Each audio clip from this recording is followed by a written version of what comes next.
financial needs of a business go beyond tax and attest services. That's why CTBK goes beyond accounting services and offers outsourced solutions through their affiliation with CFO Solutions Plus.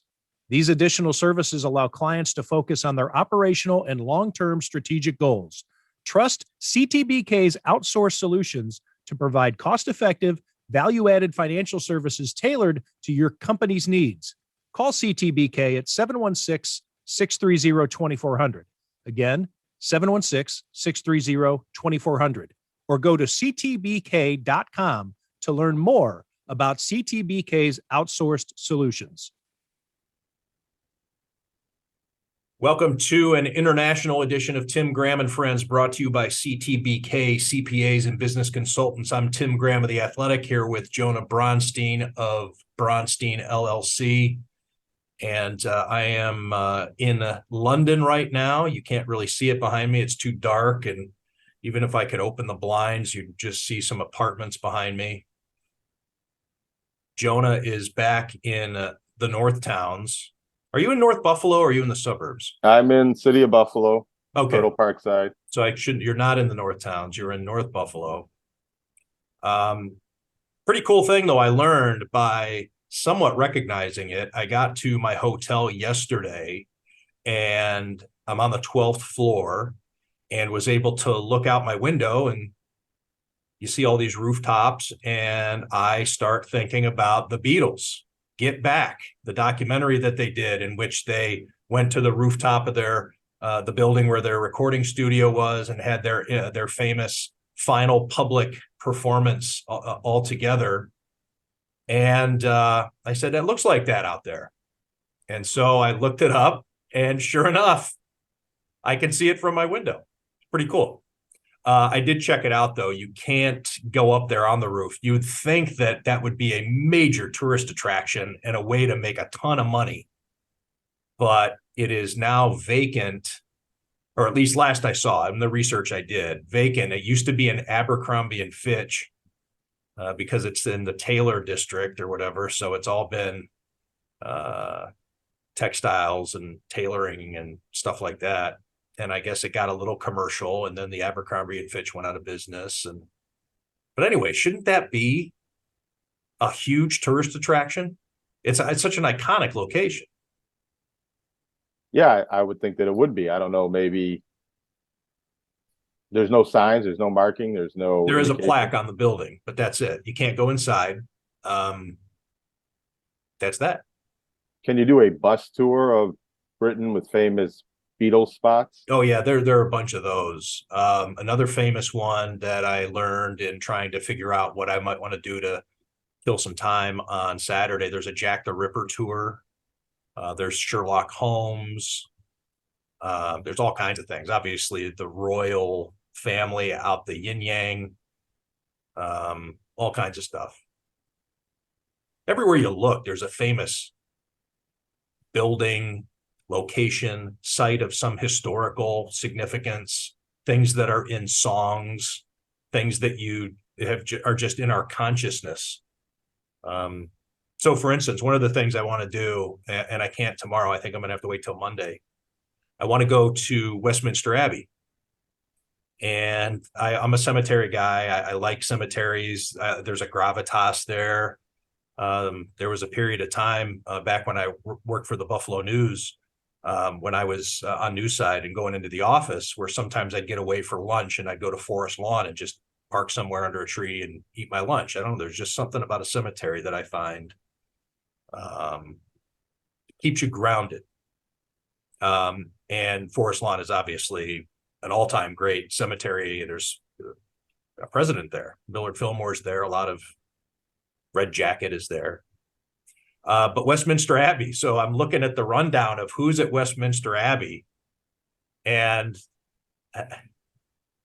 Charles Darwin, Stephen Hawking, Sir Isaac Newton, dozens of kings and queens, and it's there's a bunch of others like who are British, not royalty per se, but famous Britons are there. And I just like, that's some heavyweight corpses there. You can go right outside my hotel is no, this is not related. I'm on a little bit of a roll now because I'm thinking of all the different things that I've checked off or at least checked out. I haven't been there yet, but a famous gallows is a block away from my hotel. They used to do all the public hangings right there by the Marble Arch. So I'm going to check that out. So anyways, a bit morbid, but I'm trying to think. There's some other like super duper. Oh, Sir Lawrence Olivier's at Westminster Abbey. A bunch. I noted that you said, are you jealous? Keeps you grounded, and I wouldn't take that too literally. Right. And I want to be cremated, so I will not be buried. So I guess that pun, I don't know if that's irony, if that a cemetery keeps me grounded, but it's obvious perspective, especially when you see some of the older dates on a headstone and think that person was important at some point to a bunch of people, and now nobody knows who the hell he is, that he's here. I think once you get past your grandchildren, maybe I've never gone to my grandmother's graves to visit them. I don't know. At what point are you just another headstone? Or, I mean, it's pretty, again, that's the perspective I think that a cemetery affords me when I'm in one, is how brief life is and all the things that you think are really important about making that next dollar or whatever. I mean, I waste enough time. I waste a lot of time. I think that if there's a place that I can go in Red Dead Redemption, I can see how many hours I've played it, which I don't want to see that number. Red Dead Redemption 2, by the way, not the old Red Dead. I mean, I'm at least on PS5, but I've wasted a lot of time in my life. Well, hey, how about that? Relaxation activity. How about that for a great way to start the podcast, Jonah? Obviously, the Buffalo Bills are fresh on the mind. I was just out at their practice a couple hours ago, a walkthrough, actually, not a practice. They're at a place called the Grove, which is in the English countryside, about an hour outside of London. It's a resort type thing with a large field and that they can dig. And what's that? Are you familiar with something about Mary, where the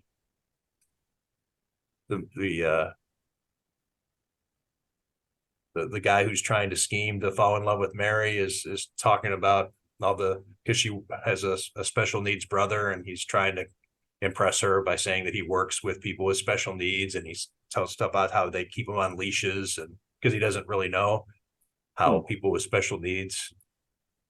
And so he talks about being out in the field where they can dig. And where are you going with this? I was just clearly Bill's walkthrough.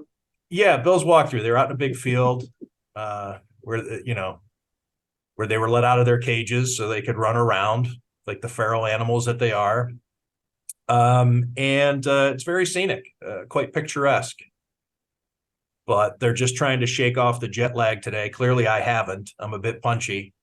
Can I ask you about that? Because I want to know how the flight was, how you feel, and then if you can extrapolate maybe a little bit from that, how that can affect the Bills, who are on a similar travel schedule to what you're experiencing right now. I did fly direct from Toronto, although my travel day included driving up to Toronto. They can just head straight from their homes in Hamburg or Orchard Park or wherever they live right to Cheektowaga, get on the charter flight, and they head straight to London Heathrow Airport from Cheektowaga, whereas I can't do that. So my travel day was a bit longer. I'm also 52 years old. I'm not a trained athlete. I don't have the ability to sprawl out like these guys do. Deion Dawkins joked today that, yes, they have the ability to lay down on these planes these luxury planes that go overseas, you are pretty much in a bed that, a seat that reclines into one, but they're not built for 6'5", 330-pound dudes.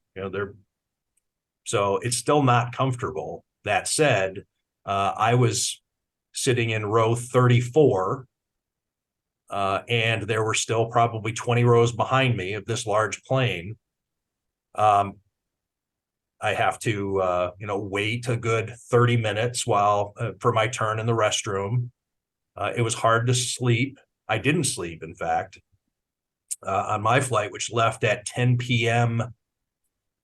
Wednesday night. And so anyways, I mean, I can't say that I could compare what I went through and say this is what the Bills are dealing with. I've been dealing with a migraine headache all day, which is why I'm also punchy. I probably had about 5 or 6 cups of coffee. Just finally ate dinner right before doing this podcast. Had the fish and chips. When in Rome, But yeah, I'm punchy. I don't feel great. I think that the walkthrough and the strategy today to keep the Bills' minds active, the way it was explained to me, they set up sightseeing tours. They got buses for the players to take them to see all the sites. They want to keep them awake today. Now, the Bills, for those who don't know, decided not to leave until after practice Thursday. So they got in this morning, 7 o'clock local time, 7 a.m., and went through customs just like anybody else. I was somewhat surprised. I usually, and I've flown, granted, it's a hockey team going into Canada, but there are a lot of things that you don't need to necessarily do when you're with a sports team than the average person needs to do. But apparently the Bills had to all file through customs just like any other arrivee. Arrivee. Why would it be an arrivee? Like someone who has an arrival done to them? Would that be an arrivee? No, that's not right. I don't think arriver is right. Right. So when they got here, they had to go through and do the whole deal. Go through, have their bags checked and whatever else, like any other schmo. So that was a long period. And then by the time they get onto their buses and their equipment's loaded up, then they go out to this place where they're staying. And the Bills wanted to keep them awake. They're trying to discourage napping, keeping their minds occupied, because they don't want them to be up all night. They want to be able to go to bed at 9 or 10 o'clock local time. So that way they will then awake tomorrow, have an off day in terms of practice. They'll do their meetings and things like that. I think it's interesting how the Bills decided to come in so late in the week because, the Jaguars have been here for a week and a half. They played Atlanta last week, and they are used to it. I think it was their 10th or 11th game in London. So a lot of the players are used to navigating the jet lag and dealing with playing over here, the time change, the food, whatever it is. Now, granted, I think that, and I'm hearing that some of the Jaguars are not thrilled with this, much like the Raiders in West Virginia when they had that stretch where they didn't head back to the desert in between playing those games, including the one in Orchard Park. But the Jaguars are here and acclimated, whereas the Bills are going to be still probably feeling it a little bit on Sunday. Now, does that matter? Should that matter to a young athlete who has all these things at their disposal, whether it be, like I mentioned, IVs, the different programs that you have in terms of, when I say, the sports science, they put you on a little bit of a program throughout the week as to when to nap, when to sleep, what to eat, nutritionists, all these things, what to put in your system, what not to put in your system. So I think the Bills should be okay, but it is, I'm just, and I get it. I get where McDermott's coming from. I think he's trying to maintain as much routine as he could.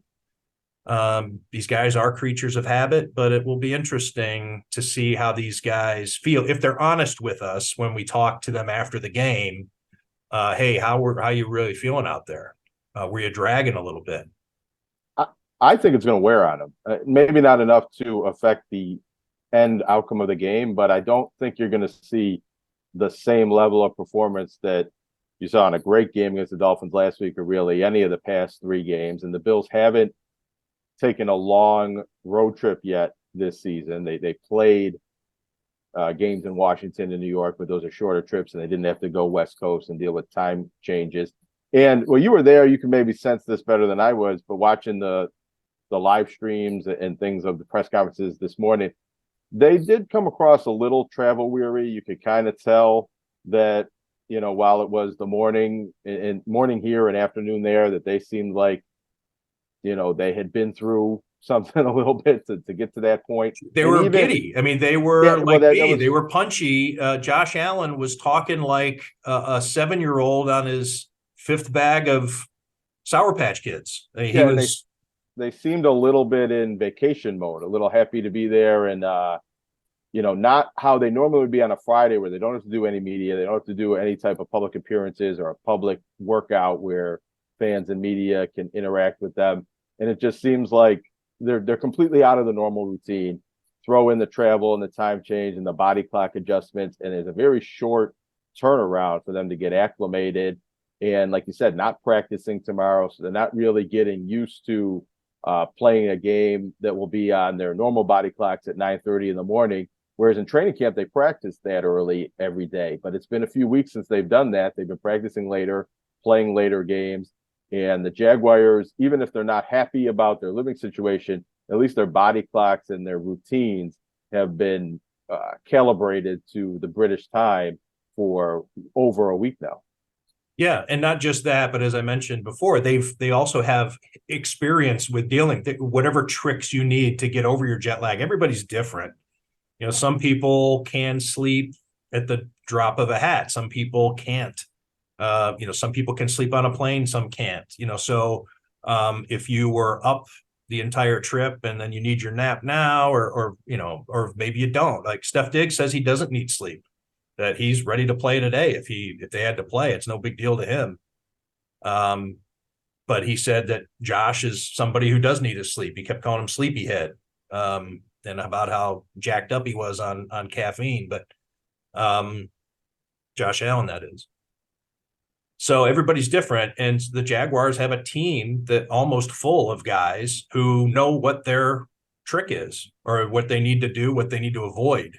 I need to nap right now. I know that I'm going to need some extra rest. I know I'm going to bonk in around 7 o'clock, all these different things. So is that going to be enough? I think that the Bills are obviously the superior team, and something like this shouldn't be too significant, much like what the Bills were able to traverse last year playing the Browns in Detroit because of the weather, being able to pick up an entire football operation and move it to Detroit.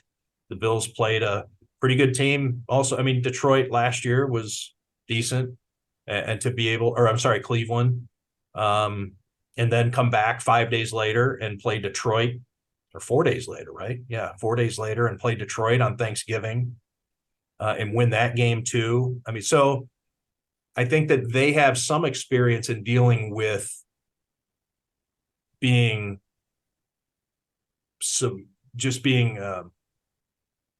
into a circumstance that is kind of strange, and blocking things out and being able to win a game against an inferior opponent. And I think that was reflected in the betting. The Bills opened as 2.5-point favorites. I think it was up to 5 at some point. So people are, the Bills not only opened as the favorites, but the money's coming in on them. I don't know. What are your thoughts on what you expect to see Sunday morning? I think that the Bills are, as I mentioned before, probably not going to play their best and be at their best. And I don't know if that necessarily means they lose the game, but I think that they're much more likely to lose this game than if it was in Orchard Park, or if there were other circumstances, or any of the previous games that they played. Yeah, they've lost a home game. This is a home game for them, even though Jacksonville's the team you're used to seeing here. Jacksonville's the road team. Yeah, it's the ninth home game. I mean, so technically it's on the schedule as a home game, but if it was in a odd year season or an even year season, then it could be a road game. So I don't really think the Bills are losing out on a home game as much as they Well, did. no, a they year are, ago. because that's baked into the competitive things of the schedule from now on. Now that it's a Right, 17-game schedule, this is their extra home game, and they're losing it. Yeah, with the entire rest of the AFC has 9 home games, but I still feel like it being the ninth changes that math a little bit. But they did lose a home game last year, so it's been a while since they've had that extra home game advantage into their schedule, and won't have it again this year. And also, and the Bills have some depth, a lot of depth on the roster and the defense in particular. But Greg Rousseau not playing. I don't think Von Miller's going to play. Maybe he will, but it doesn't. You don't think so? You trending think this is as I wrote in my story, I said he came just short of the Callahan Auto Parts guarantee. You think that we need to shove our head up Sean McDermott's ass and find out if the steak's good? You know that metaphor? Yeah, Tom I know that Boyd? metaphor. I mean, Okay. no. Am I doing I don't think too? he's gonna I'm play. I mean, too maybe obscure of my my references. No. I've seen the movie. I've seen the movie. I mean, have they said? Has it been announced that he's activated and he's on the roster? No, but he says he's 94.5% sure that he's going to play. Von Miller said that, or Sean Yeah. McDermott? Okay, Sean, no, Von Miller said that. and Von Miller has a long track record of being accurate with his. Well, that was my point. Odell Beckham Yeah. Jr. It's all said and done. It's done. It's signed, sealed, and delivered, or whatever his comment was regarding that. And DeAndre Hopkins, and it's only a meniscus issue. He's only gonna miss one game, and then a week later he's on injured reserve. It's also he makes a lot of declarations. Yeah. It's and I think the Bills are not going to activate Von Miller. Von Miller was the GM that he aspires to be. Then maybe it would be a different scenario. And I do believe Von Miller when he says maybe he feels ready, and if the Bills choose to activate him, that he believes he's ready to go.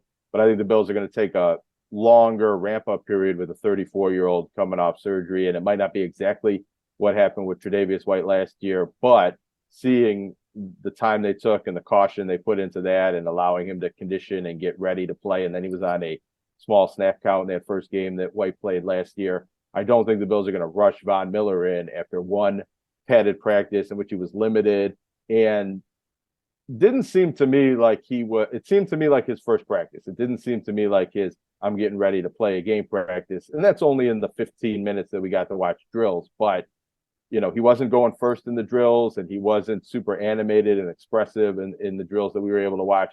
It seemed to me like day one of getting ready to play in a week or two, or maybe even 3, and not ready to go with our only padded practice of the game week.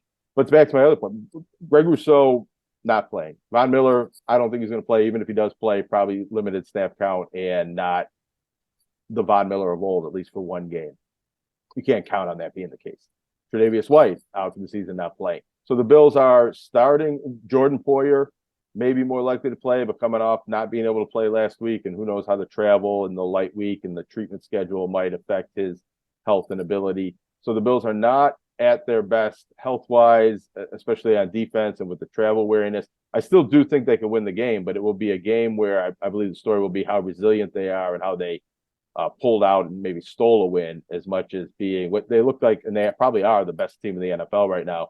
And I don't think you're going to see a 40-point explosion and a blowout victory Sunday morning like you've seen from the team the last couple of weeks.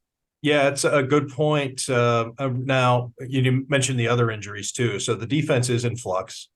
Just want to point out, it may mean nothing, but maybe it means more than, maybe it's not nothing. Jordan Poyer was scheduled to talk to the media today and was canceled. The Bills did some news conferences, and Poyer was on the schedule, and at the last second, he didn't. So I don't know if that was because Poyer didn't feel like it, or because of anything else. But he was on the injury report today, was that his designation had him as good to go. Let me hang on. I should check that before they had 2 guys. It was Christian Benford with the shoulder. But let me just make this official, so that way I'm another not just... possibly significant injury. Okay, so Rousseau and White are out. No, I'm looking I'm at now, sorry. full participant Yeah, yesterday and today Poyer for was Jordan full. I'm Poyer. sorry. Yeah, Poyer was full. But neither one of those have been padded contact practices either. Wednesday he was limited in the more regular. Oh, right. Well, yeah, but he'll play. He'll play. But that's another thing going against Von Miller is that he's only had 2 practices because today would have been a regular practice, but it was a walkthrough. So he's really he'll go into Sunday having practiced just twice. Is that enough? Sean McDermott said that the first practice is always a big milestone. He used that word milestone because it's, the culmination of the effort to get back and all the rehab and mental gymnastics that Von Miller's had to go through. Getting back out there for the first practice is big. And that second practice, he said that he showed a little more in that. So McDermott didn't, he said it was day to day was his response when asked about Von Miller. And then Von Miller spoke after, so we didn't have a chance to ask Sean McDermott his reaction to Von Miller saying 94.5%. The remaining 5.5%, by the way, Von Miller said was if he wakes up sick or with the stomach flu on Sunday. But again, you got to take everything Von Miller says with a grain of salt. I should apologize about the Jordan Poyer thing. I was thinking he was limited, but he's full. So I don't think that anything with the news conference or him canceling, it must have just been a scheduling conflict or something like that. But that does happen sometimes. They pull somebody who's not going to play, might not do the media as planned. Joan, I want to ask about the Sabres. I haven't been around, of course, but the Sabres are playing their final preseason game tonight against the Pittsburgh Penguins, a season opener in 6 days. Thursday against the New York Rangers. Sabres, by the way, playing 5 of their first 6 games at home. But as they're ramping up here towards roster cutdown day, what are your thoughts, particularly with Zach Benson and his status? Well, yeah, Zach Benson's the hot storyline with the Sabres preseason overall, 5 points in 5 games, and how comfortable and good he's looked as an 18-year-old rookie skating on the top line with Tage Thompson and Jeff Skinner, and then how that affects the roster, because there really is maybe one roster spot in play, or it seemed that way coming into camp, and Zach Benson was not the favorite for both his age and just pecking order type things to win that spot. But the way he's played and the way things are shaking out, it really does seem like he will potentially be on the roster opening night and could play up to 9 games with the Sabres, or be on the team for up to 9 games before they have to make a decision about keeping him and sending him elsewhere or down for a conditioning assignment and things like that.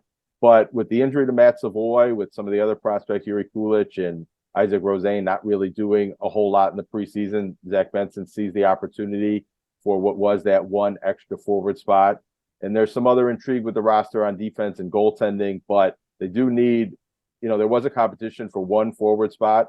Zach Benson is one of the forwards in that competition, wasn't really the favorite to win it coming into the preseason, now seems to have, claimed that for himself, and looks very likely that he could be skating on the top line and taking that opening faceoff as an 18-year-old rookie, or not taking the faceoff, but be on the ice for that faceoff next Thursday night. What about the goaltending? And Ukko-Pekka Luukkonen had a rough night, and many thought that might have been his final audition, that Comrie is the backup for Devin Levi. Do we know? Has a hand been tipped? No, a hand has not necessarily been tipped, other than Don Granato and Kevin Adams have been consistent throughout the offseason and in the preseason about being comfortable with carrying 3 goalies again and not feeling like they needed to add another goalie to the mix, but also make a trade or make a move. I do think it eases the Sabres roster situation. It might be beneficial if they found a trade partner for one of their backup goalies, but until they do that, I think they're going to keep 3. UPL, I believe, is on the roster as the backup goalie to Devin Levi tonight. Probably will play a period, maybe more. in that role, and seems to be, because the Sabres can't waive him, they can't send him down to Rochester. Well, they can waive him, but they can't send him down to Rochester if they do waive him. They probably are going to keep 3 goalies. It'll be interesting to see who exactly is the second goalie versus the third goalie, or it'll probably rotate that a little bit. And I think the Sabres are maybe hoping, they don't want to cut Eric Comrie and have Tampa Bay or another team claim him off waivers. So I think they're hoping that as they carry 3 goalies, if they don't, either an injury might make it so they need to have that extra goalie on the roster, or another team's injury or another team's goaltender situation increases their trade leverage and opportunity to get value back for one of these goaltenders after the season starts. It is going to cost them a defenseman who's on an NHL contract who they might not be able to get back if they do decide to keep 3 goaltenders. But Jacob Bryson's probably that player, and I don't know. I think the Sabres think that they can take that risk going into the season, and they might get him back. Yeah, it'll be interesting to see how they navigate that. I think I've used the word navigate about 7 times on this podcast.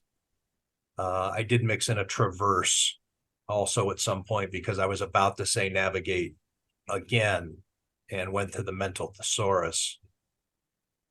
I'm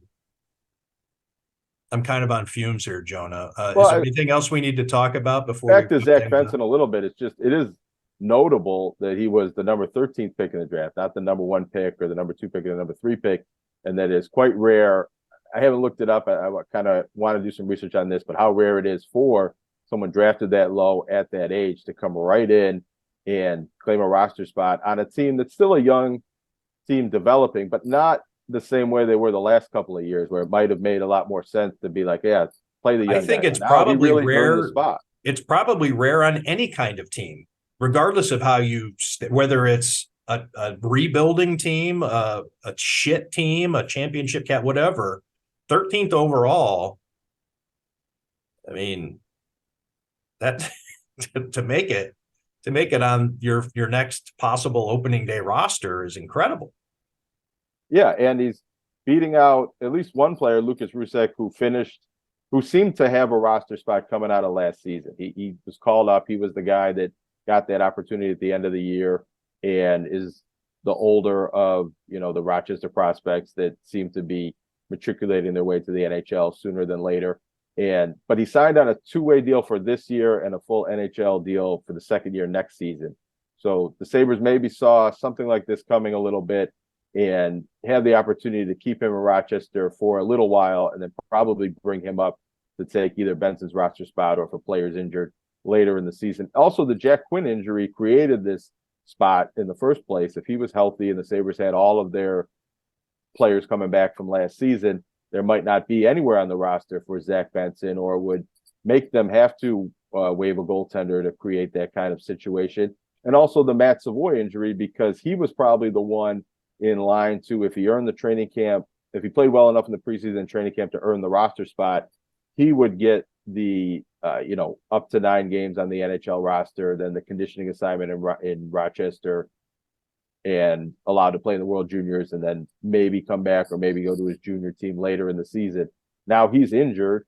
There's maybe a way that he can follow that same path while on injured reserve. And there's maybe this sort of could work in the Sabres' favor, in that they're able to do something that they wanted to do with one of these young players, and able to do it with both Matt Savoy and Zach Benson, who could also end up, playing together on the same line in junior and Wenatchee like they did a year ago.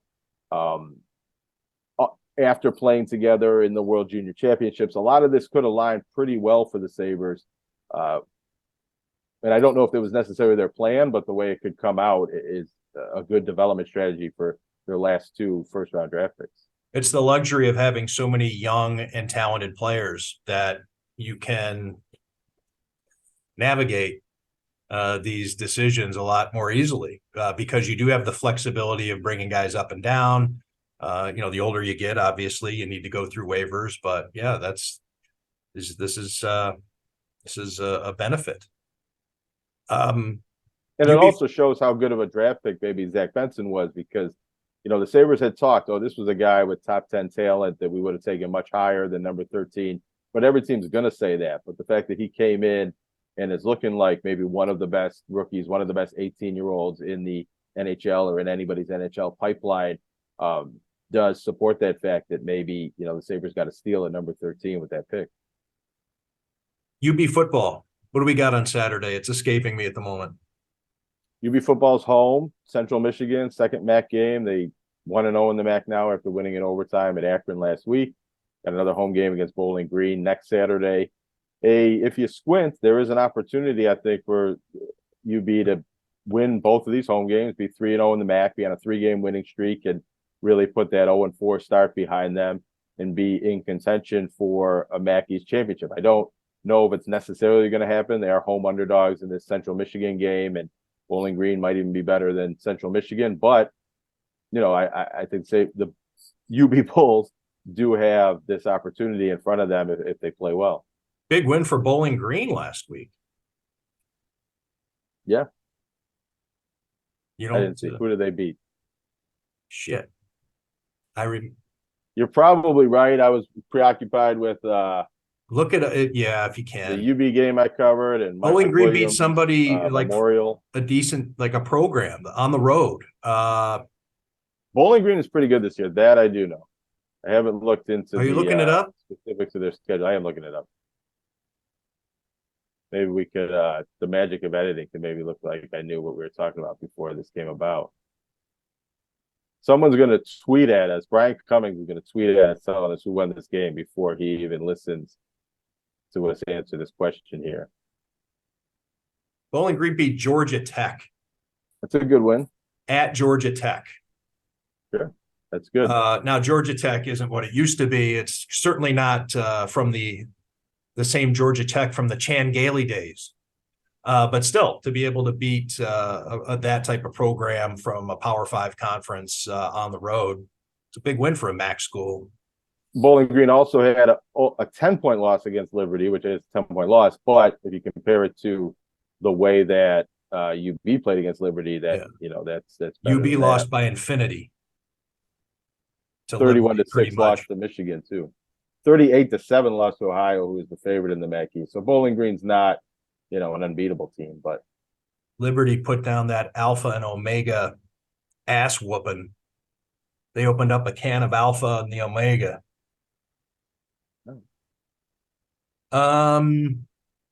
So we'll end it on this. Oh, and by the way, everybody, please give us a like, subscribe, get down in the comments section. People have been commenting. I enjoy that. We'll turn that into a little forum. I'm not afraid of that. Throw some comments down underneath these YouTube videos, whatever it is on your platform of choice. Please rate us, thumb up, like, etc. On my flight from Toronto to London Heathrow Airport, I could not sleep. And so I watched movies. I saw 3 of them. Have you seen either of these 3? Asteroid City, the Wes Anderson movie that has a gazillion stars in it. Us, the Jordan Peele movie. No. And Cocaine Bear. No. I don't watch a lot of movies. I have seen Cocaine Bear trailer on my Peacock app and feel like I saw the whole movie in that 90-second trailer, but I did not watch the movie. All right, so I'll give my quick reviews just for the hell of it, because they're obviously 3 very different movies. Asteroid City was horseshit. I love Wes Anderson. He is a cinematic marvel. Everything that you see from Wes Anderson is just gorgeous. This movie made no sense. It had so much going on.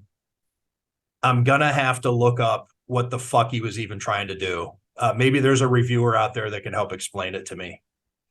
Sometimes you need to watch those movies twice.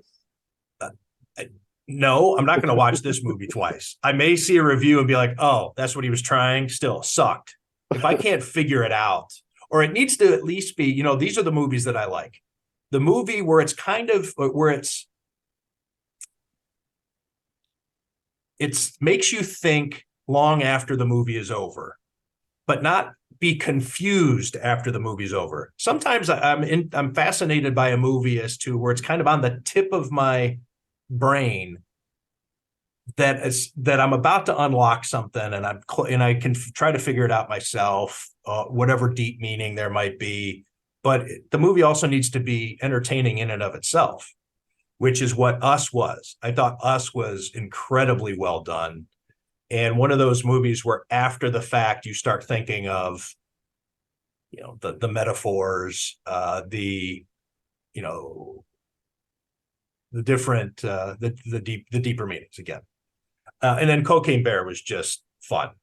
It was not a particularly great movie from any kind of cinema, but it was a lot of fun and absolutely worth your time. If you haven't seen it, if you think it's too ridiculous, I'm not talking to you, Jonah. I'm talking to anybody out there who's like, yeah, I would just see it. There are laugh out loud moments. It's good. I liked it.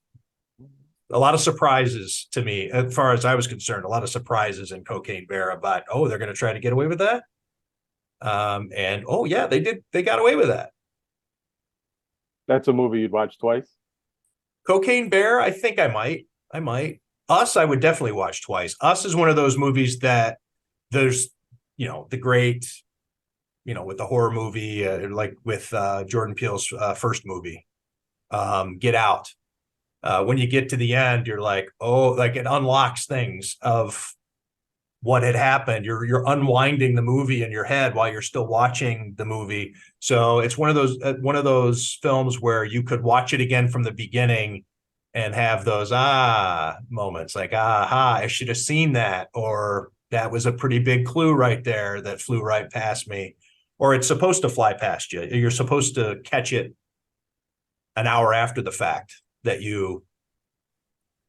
there was a big clue sitting there for you. Anyways, those are my 3 reviews. Movie coming out. I don't know if this is going to be on your plane. I actually forget what the title is, but a movie coming out about the Von Erich wrestling family that I haven't seen a movie in the theater in many, many years. A motion picture, not a documentary? Yep. Full movie. Zac Efron. Holy smokes. It's one of those stories that it's so crazy that it almost can't be a movie. It's one of those, it makes no sense. Like, you'd have to, by telling people at the beginning, like, you need to tell them this is a true story. Everybody buckle up. Yeah, it's a great story. And Kerry Von Erich, born in Buffalo, born in Niagara Falls. But it doesn't come out till December 22nd. I thought it was maybe coming out this week or even sooner, but the Iron Claw, it's called. For the Christmas break. Okay, Jonah, thanks for this. One more coming attraction type thing, because you've been overseas, maybe you didn't see the big news, but the Savannah Bananas have announced that they will be playing a 3-game series in Buffalo next July. Who are they going to play, though? I don't know. Do they bring a team with them like the Washington Generals, or they could play the Bison? I've seen segments on, Real Sports did a thing on them. I think they'll play, and you can come and bring your team to play them type thing. If you want to play them straight up, you want to try to play them seriously type thing. But do they have a house opponent? They might. I don't know how that works. They did play in Syracuse. Maybe we could look up, see who the team was they played against in Syracuse. Maybe Micah Hyde and his band of softball all-stars could suit up and play against. I don't know that the Bills would enjoy that, because it's baseball. I mean, it is baseball. It's banana ball. An injury could occur, but it's hardball. It's not slow pitch softball. Yeah, I could see somebody screwing around, sliding into second and turning an ankle, a wrist, doing a head first slide into third, trying to steal a base or whatever. Okay, Jonah, anything to plug? Any work you're doing at WIVB.com or with the Associated Press or any of your other Bronstein entities? Stuff that we've been going over. I've been rather busy, but it's been Bills, Sabres, UB football, UB basketball. Other Division I basketball teams have started practice yet. I haven't really gotten caught up on college basketball quite yet, but it's coming down the pike very soon. Yeah, well, you'll have your hands full. Who did you A end up little going minor with league pro basketball ABA coming to Buffalo / West Seneca this season. I'm going to be covering after it. Joe About that. Licata's Williamsville South beat Health Sciences last Friday? You were contemplating who was going to be your top team in the area for that division. Who did you settle on? And when you filed your poll? Yeah, well, just for some context, I was very high on Health Science. I voted them #1 the week before when a lot of other voters were voting Iroquois. They'd been the #1 small school throughout the season. And then Williamsville South beats Health Science. I don't know if I call it an upset. I think Joe took some issue with some people calling it a big upset, but Iroquois also lost. So there was some question about who would be the new #1 small school team, who to vote for.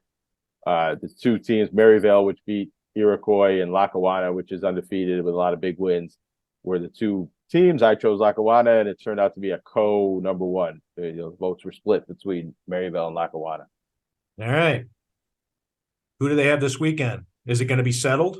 Do either of them have a particularly tough opponent this weekend?